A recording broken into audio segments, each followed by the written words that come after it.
Assalamualaikum warahmatullahi wabarakatuh. Salam sejahtera untuk kita semua. Perkenalkan, nama saya Andriski Chandra, selaku mahasiswa PSDKU Politeknik Negeri Malang di Kota Kediri, program studi Teknik Mesin Produksi dan Perawatan. Pada kesempatan kali ini, saya akan menjelaskan tentang teknik penyambungan plat. Oke, langsung saja masuk kepada poinnya. Untuk poin pertama yaitu metode penyambungan. Konstruksi sambungan. Penyambungan logam adalah suatu proses yang dilakukan untuk menyambung dua bagian logam atau lebih. Pemilihan metode penyambungan yang tepat dalam suatu konstruksi sambungan harus dipertimbangkan efisiensi sambungannya dengan mempertimbangkan beberapa faktor, di antaranya faktor proses, pengerjaan sambungan, kekuatan sambungan, kerapatan sambungan, penggunaan konstruksi sambungan, dan faktor ekonomis. Untuk poin yang selanjutnya adalah metode-metode penyambungan yang digunakan untuk konstruksi plat-plat tipis. Ini di antaranya. Yang pertama, metode penyambungan dengan lipatan. Yang kedua, metode penyambungan dengan kling. Ketiga, metode penyambungan dengan solder. Keempat, metode penyambungan dengan las titik. Kelima, metode penyambungan dengan las busur. Keenam, metode las oksi asetilen. Dan yang terakhir, metode penyambungan baut dan mur. Nah, pada kesempatan kali ini, saya akan menjelaskan hanya 4 metode penyambungan, yaitu metode dengan lipatan, keling, solder, dan las titik. Nah, masing-masing metode penyambungan ini mempunyai proses pengerjaan yang berbeda-beda. Nah, untuk poin pertama yang akan kita bahas yaitu sambungan lipat. Sambungan plat dengan lipatan ini sangat baik digunakan untuk konstruksi sambungan plat yang berbentuk lurus dan melingkar. Ketebalan plat yang baik disambung berkisar di bawah 1 mm. Sebab untuk penyambungan plat yang mempunyai ketebalan di atas 1 mm akan menyulitkan untuk proses pelipatannya.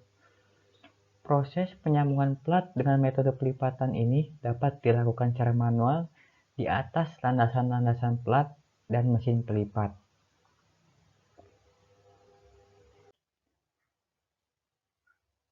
Pada slide ini ada gambar contoh jenis-jenis sambungan lipat. Untuk yang pertama ini lap sim atau sambungan berimpit. Yang kedua solder sim atau sambungan berimpit dengan solder.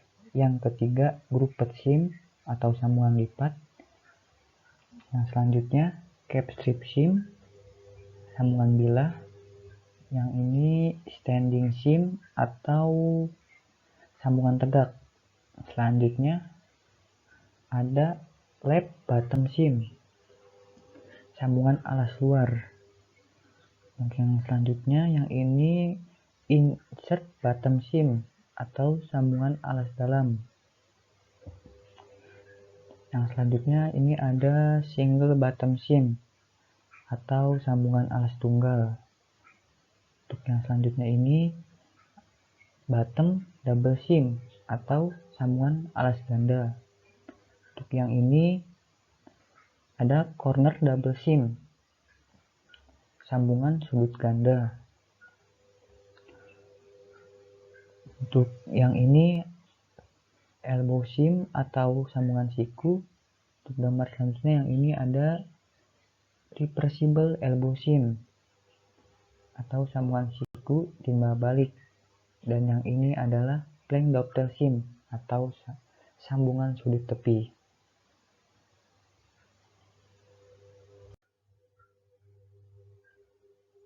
Ini adalah poin kedua dari jenis-jenis sambungan, yaitu sambungan kling. Di sambungan kling ada dua jenis, yaitu sambungan kling biasa atau rivet dan sambungan paku tembak atau blunt rivet spesial. Untuk sambungan kling biasa adalah suatu dari metode penyambungan yang sederhana. Penggunaan metode penyambungan riveting atau sambungan kling ini sangat baik digunakan untuk penyambungan plat-plat aluminium, sebab plat-plat aluminium ini sangat sulit disolder atau dilas.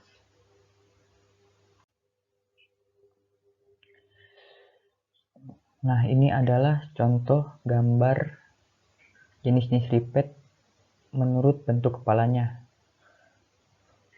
Gambar yang pertama ini ada button round head, yang kedua corn head, yang ketiga countersink head, yang keempat pan head, yang kelima flat head.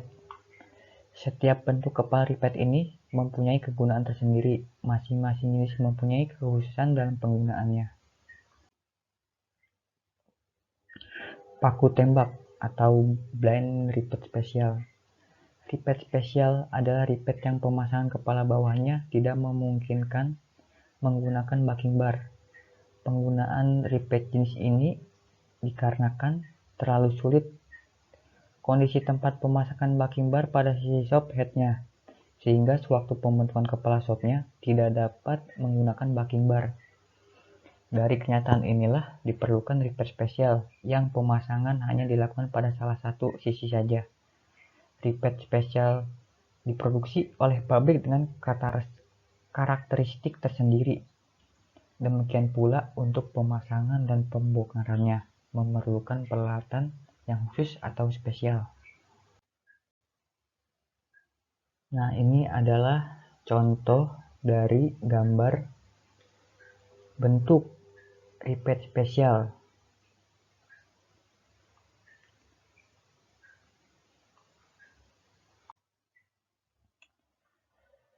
Poin yang selanjutnya yaitu solder atau patri.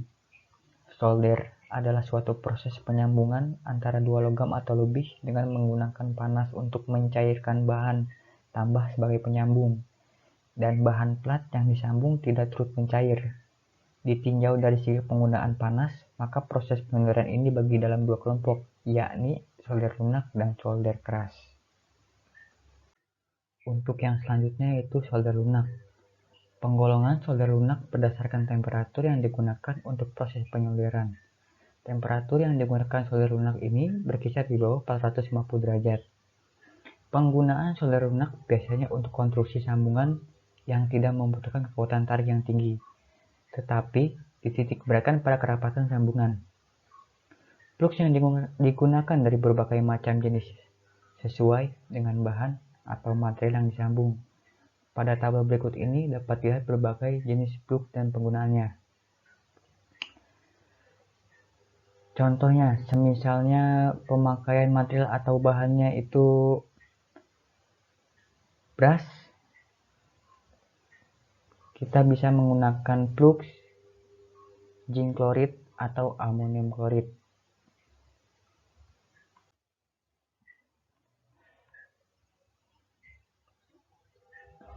Nah, untuk panas pembakaran yang digunakan pada solder lunak ada beberapa di antaranya, yaitu sistem pemanasan menggunakan arus listrik sebagai sumber panas penyolderan, yang kedua sistem pemanas gas LPG, dan yang ketiga sistem pemanas arang kayu. Ini adalah contoh dari sistem pemanas yang bisa digunakan dalam solder lunak. Ada solder listrik, ada solder pemanas LPG, dan yang terakhir ini gambar dari solder arang kayu. Untuk poin selanjutnya dari metode solder atau patri, yaitu solder keras atau brazing. Solder keras ini dibagi dalam dua kelompok, yaitu brazing dan slipper. Pembagian kelompok ini berdasarkan komposisi penyolderan, titik cair, dan flux yang digunakan. Brazing mempunyai komposisi kandungan tembaga dan seng. Flux yang digunakan dalam proses penyolderan brazing adalah boraks. dengan menggunakan pemanas antara 880 derajat sampai 850 derajat Celcius. Dan untuk silver mempunyai komposisi kandungan perak, tembaga, dan seng. Flux yang dipakai dalam proses penyoliran silver ini ada dua, yaitu tenacity dan easy flow. Dan untuk temperatur yang digunakan untuk penyoliran berkisar 750 derajat Celcius. Untuk poin selanjutnya dari metode penyambungan plat, yakni adalah las resistensi atau tahanan. Las resistensi listrik adalah suatu cara pengelasan di mana permukaan plat yang disambung ditekankan satu sama lain dan pada saat yang sama arus listrik dialirkan sehingga permukaan tersebut menjadi panas dan mencair karena adanya resistensi listrik. Dalam las ini terdapat dua kelompok sambungan, yaitu sambungan tumpang dan sambungan tumpul. Sambungan tumpang biasanya digunakan untuk plat-plat tipis. Penyambungan plat-plat tipis sangat baik dikerjakan dengan las resistensi listrik. Proses penyambungan dengan las resistensi ini sangat sederhana, di mana sisi-sisi plat yang akan disambung ditekan dengan dua elektroda, dan pada saat yang sama arus listrik yang akan dialirkan pada daerah plat yang akan ditekan melalui kedua elektroda. Akibat dari arus listrik ini, permukaan plat yang ditekan menjadi panas dan mencair. Pencairan inilah yang menyebabkan terjadinya proses penyambungan.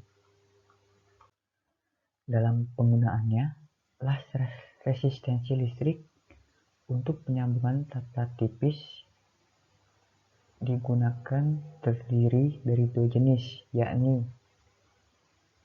las titik atau spot welding.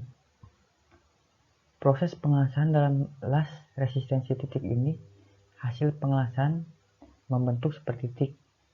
Skema pengelasan ini dapat dilihat pada gambar di samping. Elektroda penekan terbuat dari batang tembaga yang dialiri arus listrik, yakni elektroda atas dan bawah. Elektroda bawah sebagai penumpu plat dalam keadaan diam, dan elektroda atas bergerak menekan plat yang disambung. Agar plat yang disambung tidak sampai bolong sewaktu proses pencairan, maka kedua ujung elektroda ini diberi air pendingin. Air pendingin ini dialirkan melalui selang air secara terus-menerus untuk mendinginkan batang elektroda. Untuk yang selanjutnya adalah las resistensi roll atau rolled resistant welding. Proses pengelasan resistensi tumpang ini dasarnya sama dengan las resistensi titik. Tetapi dalam pengelasan tumpang ini, kedua batang elektroda diganti dengan roda yang dapat berputar sesuai dengan alur atau garis pengelasan yang dikehendaki. Hasil pengelasan pada las resistensi tumpang ini terlihat penampangan cairan yang terjadi, merupakan gabungan dari titik-titik yang menjadi satu. Pengelasan tumpang ini mempunyai kelebihan, yakni dapat mengelas sepanjang garis yang dikehendaki. Untuk proses penekan roda elektroda sewaktu proses pengelasan berlangsung, tekanan roda memerlukan 1,5 sampai 2 lebih tinggi jika dibandingkan dengan resistensi titik. Mungkin itu saja yang bisa saya bahas. Semoga materi yang saya paparkan tadi bisa bermanfaat bagi kalian semua. Mohon maaf jika ada kekurangan atau salah kata. Wassalamualaikum warahmatullahi wabarakatuh.